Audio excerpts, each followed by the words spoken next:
4 fois vainqueur du Super Bowl et membre de la célèbre dynastie des Pittsburgh Steelers qui a régné sur la NFL dans les années 70, Rocky Bleier en a aussi été une des plus fameuses incarnations. Pas parce que ce running back, aux qualités intrinsèques modestes, était le meilleur, loin de là, mais parce que son histoire est de celles qui forcent l'admiration.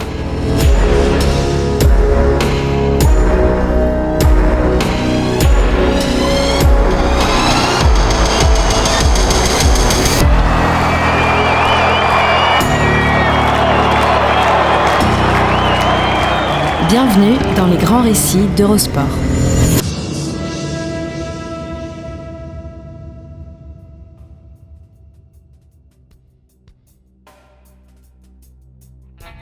Nom, Bleier. Prénom, Robert Patrick. Surnom, Rocky. Comme un clin d'œil, les deux derniers ont une puissante évocation cinématographique. Robert Patrick est l'acteur qui incarnait dans Terminator 2 le terrifiant T-1000, un androïde quasiment indestructible, capable de se relever de tout. Quant à Rocky, le personnage créé et incarné par Sylvester Stallone, il demeure un symbole de l'outsider parti de rien pour arriver au sommet. Indestructible. Parti de rien, on ne pourrait mieux résumer Rocky Bleier.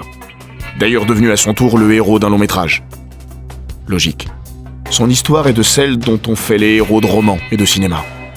Son histoire, c'est celle d'un type à qui l'on répète qu'il n'y arrivera pas, qu'il ferait mieux dans son intérêt de laisser tomber, mais qui, n'écoutant que lui, finira par donner tort à tout le monde.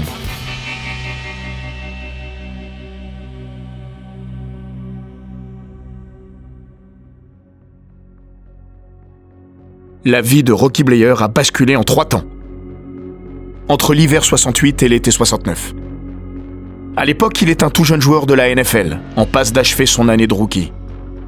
Sorti de l'université de Notre-Dame, ce running back sous-dimensionné, aux capacités physiques limitées et perclus de blessures lors de ses 4 années à la fac, a tout de même été drafté en 1968 par Pittsburgh, au 16e tour, en 417e position.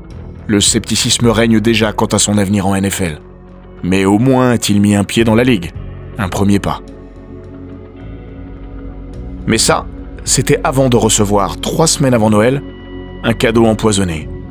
Une lettre signée de l'oncle Sam, a-t-il raconté dans son autobiographie Fighting Back, qui sera adaptée en téléfilm en 1980. Le baiser de la mort, comme il nomme son ordre d'incorporation pour le Vietnam. Nous étions au pic de la guerre. 500 000 Américains étaient là-bas et il leur fallait encore et toujours plus de corps. Son erreur, ne pas avoir, comme beaucoup de jeunes athlètes incorporables, rejoint la garde nationale en tant que réserviste, ce qui permettait de répondre à ses obligations militaires sans partir au combat. J'étais naïf, et je pensais que juste en étant en NFL, je pourrais éviter l'incorporation.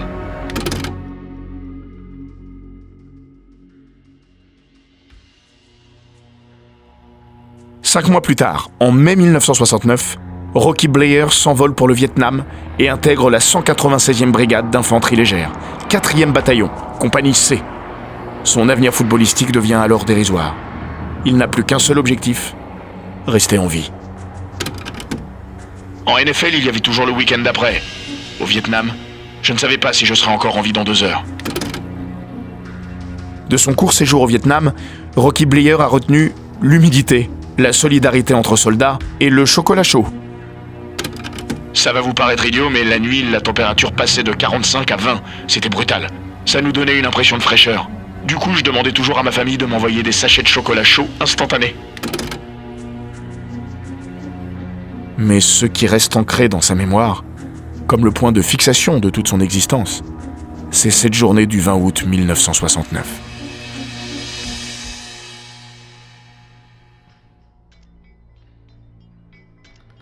Au moment même où s'achève le festival de Woodstock, 3 jours de paix et de musique, selon la formule publicitaire, son orchestre à lui est rythmé par les pales d'hélicoptères et les mitrailleuses. Ce 20 août, lors d'une patrouille de routine à Yep Duc, il plonge en plein cauchemar. J'ai senti une douleur dans la jambe, comme si quelqu'un m'avait frappé très fort ou m'avait envoyé une pierre. J'ai cru que c'était ça d'ailleurs. Puis j'ai regardé ma cuisse gauche. J'avais pris une balle. Ça me faisait mal, mais l'adrénaline vous fait tenir. Pas une grande journée donc ce 20 août pour Rocky. Mais bientôt, cette balle sera un souci mineur. Bientôt, son pied droit sera en charpie. J'étais au sol, en train de mettre un bandage autour de ma jambe. Les grenades pleuvaient. L'une d'elles a rebondi sur le dos du capitaine Murphy qui était allongé juste à côté de moi. Elle a atterri entre mes jambes. J'ai pas eu le temps de me dégager avant qu'elle n'explose. Une unité est envoyée pour secourir la sienne. Mais dans ce contexte, le temps et les distances se trouvent décuplés. Il faudra 3 heures pour que l'aide arrive. 4 de plus pour évacuer la zone. Installé sur un grand drap transformé en brancard de fortune, Blier est porté par 4 camarades qui finissent par tomber d'épuisement. Un autre soldat le prend alors par-dessous son épaule et l'emmène jusqu'à une zone sécurisée. Une scène qui a marqué Blier, comme il l'a raconté à Fox Sports, à l'occasion du 40e anniversaire de la fin de la guerre du Vietnam.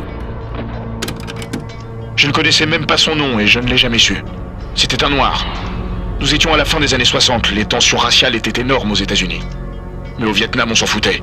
Quand les balles volaient, il n'y avait pas de noirs, pas de blancs, pas de sud, pas de nord. Plus de barrière sociale ni raciale. J'étais juste moi et il était juste lui.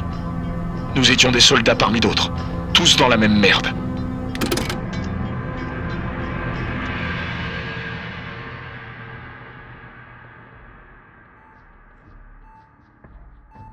Rocky Bleier attendra 14 heures pour recevoir sa première dose de morphine. Évacué vers Tokyo, il est opéré du pied, dont sont extraits 100 shrapnel, ces petits fragments de grenades dispatchés par l'explosion. Une partie de son pied a subi des dommages irréparables. Le soldat demande au chirurgien s'il pourra rejouer au football. Impossible, tranche le docteur Baugman. Bleier se tourne vers un autre médecin, le docteur Laur, pour quérir un deuxième avis. Il s'est montré plus diplomatique, mais lui aussi m'a conseillé d'oublier le football. C'est drôle parce que le docteur Laur, qui était thaïlandais, est venu vivre ensuite aux États-Unis et il est souvent venu me voir jouer parce qu'il habitait en Pennsylvanie. Rapatrié et hospitalisé aux États-Unis à la fin de l'été 69, Rocky Bleier est libéré de ses obligations militaires en juillet 70. Il ne pense qu'à reprendre le fil de sa carrière. Un objectif insensé. Même sans le Vietnam, Bleier aurait eu du mal à s'installer durablement en NFL. Trop petit, trop fragile physiquement, il devait déjà convaincre les sceptiques. Alors avec un bout de pied en moins.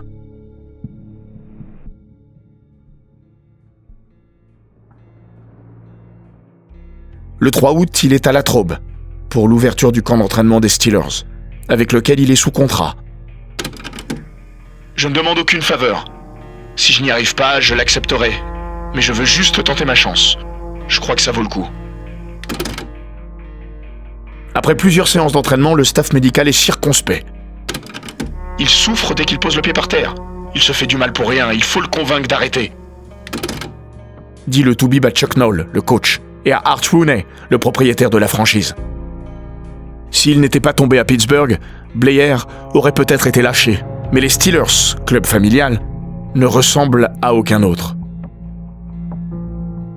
On y cultive depuis plus de 8 décennies un certain état d'esprit.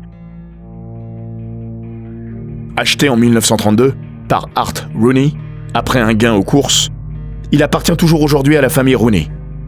Surnommé The Chief, Art, figure autoritaire et paternelle, aimait ses joueurs comme ses propres enfants. Quand il a appris qu'un des siens avait été blessé au Vietnam, il a pris soin de lui écrire une lettre. Il me disait « L'équipe va mal, nous avons besoin de toi, reviens vite !» En 1970, Art Rooney décide donc de donner un coup de pouce à l'ancien soldat. Contre l'avis de son staff, il le place pendant une saison sur la liste des blessés, puis une autre sur le Taxi Squad, où les équipes peuvent mettre des joueurs qui n'ont pas réussi à intégrer l'effectif, tout en les gardant sous contrat. Bleier peut ainsi prendre le temps de se reconstruire, tout en touchant son salaire. Il se fait réopérer aussi. La meilleure décision de sa vie. Le chirurgien lui enlève de nouveaux résidus de grenades. Après cette intervention, il ne souffrira plus jamais.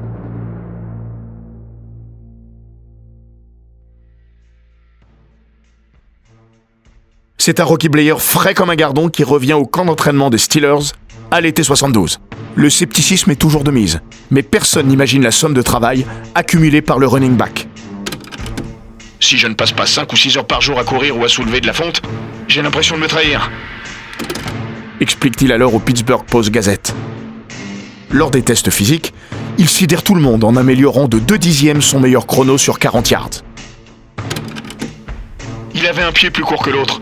Il n'avait pas joué depuis 3 ans, mais il était plus rapide que lors de son année de rookie. C'était dingue, témoigne son coéquipier Andy Russell.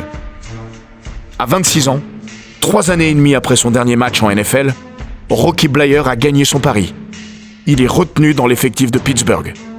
Ce triomphe personnel n'est pourtant qu'une demi-victoire. Cantonné aux équipes spéciales, il n'effectue qu'une course de toute la saison pour 17 yards. J'étais heureux mais un peu frustré. Quand je rentrais à la maison, mes potes me disaient « Mais pourquoi on ne te voit jamais sur le terrain ?» La saison suivante, il n'est pas davantage utilisé. 3 courses et pas un seul yard au compteur.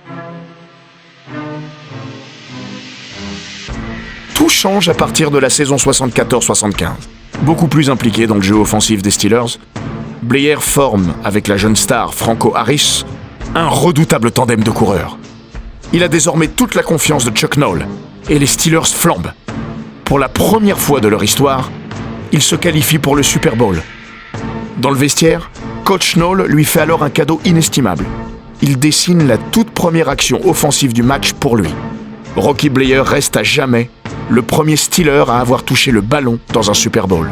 Lors de cette grande finale 1975, il porte 17 fois le ballon pour un gain total de 65 yards.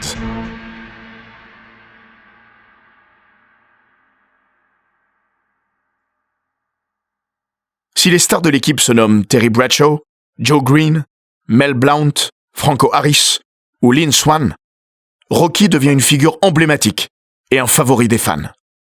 Installé à Pittsburgh depuis ses années étudiantes et fan des Steelers, George Romero, le réalisateur du légendaire film La Nuit des Morts Vivants, décide même de produire un documentaire consacré à son histoire. Il s'intitulera « I'm Back, The Rocky Bleier Story ».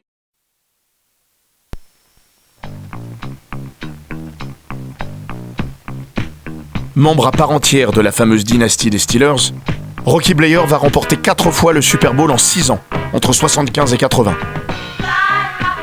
Il connaît 2 consécrations individuelles. La première en 76, en glanant plus de 1000 yards au sol sur l'ensemble de la saison. Lui et Franco Harris ne sont qu'un des 6 duos de l'histoire à avoir dépassé ensemble les 1000 yards une même année. Mais sa véritable heure de gloire, Bleier l'embrasse le 21 janvier 79, à Miami, lors du Super Bowl 13. Face à Dallas, l'ennemi juré que les Steelers ont déjà battu pour le titre 3 ans plus tôt, le vétéran du Vietnam inscrit le touchdown de sa vie. Juste avant la pause, alors que les 2 équipes sont à égalité 14-14, Bleier, en pleine extension, capte du bout des doigts le ballon.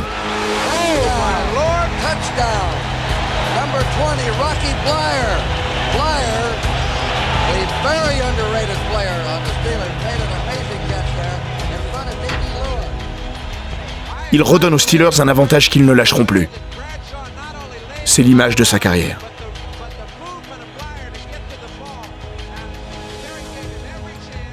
Sur cette action, Rocky Bleier est intarissable. Il la raconte depuis près de 40 ans, avec une passion jamais essoufflée, comme si personne ne l'avait jamais vue, au point de se faire affectueusement moquer par ses anciens coéquipiers.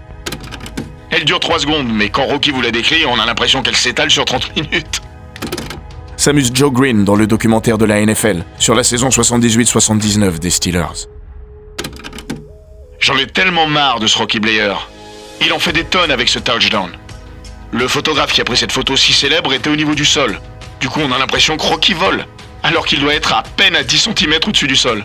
Mais j'avoue, c'était une super réception. Plaisante l'ancien Titan Reddy Grossman.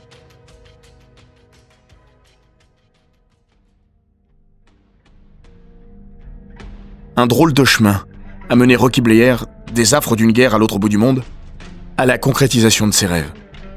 Si son histoire est inspirante, lui s'estime juste chanceux d'être encore en vie aujourd'hui à 72 ans, chanceux aussi de ne pas avoir été considéré comme un paria. La réinsertion des vétérans du Vietnam a été très dure. Ils sont partis dans un pays qu'ils ne connaissaient pas et sont revenus dans un pays qui ne voulait plus les reconnaître. Aux États-Unis, on les a considérés comme des citoyens de seconde zone. Ce fut une grande injustice. C'est cette guerre qu'il fallait critiquer, pas ceux qui l'ont faite.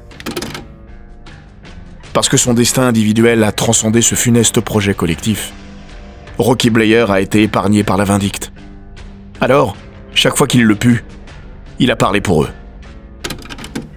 On a fait de moi un héros, mais beaucoup se sont fait cracher dessus, sont devenus des marginaux, sont restés traumatisés.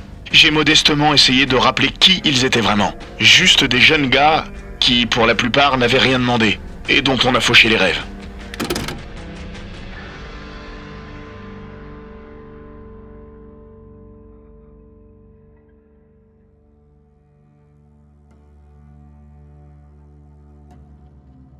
Pour la force évocatrice de son histoire, Rocky Bleier est sans aucun doute un des joueurs les plus respectés de l'histoire de la NFL. Pour s'en convaincre, il suffit de laisser le dernier mot à Bryn Swartz, fameux journaliste et éditorialiste à Philadelphie.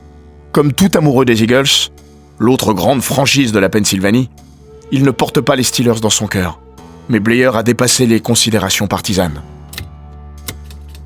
Si Bleier avait été un membre des Philadelphia Eagles, il serait mon sportif préféré de tous les temps.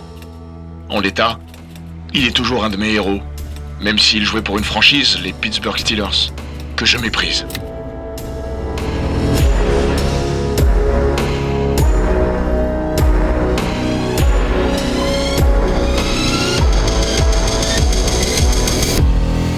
Cet épisode des Grands Récits d'Eurosport a été écrit par Laurent Vergne.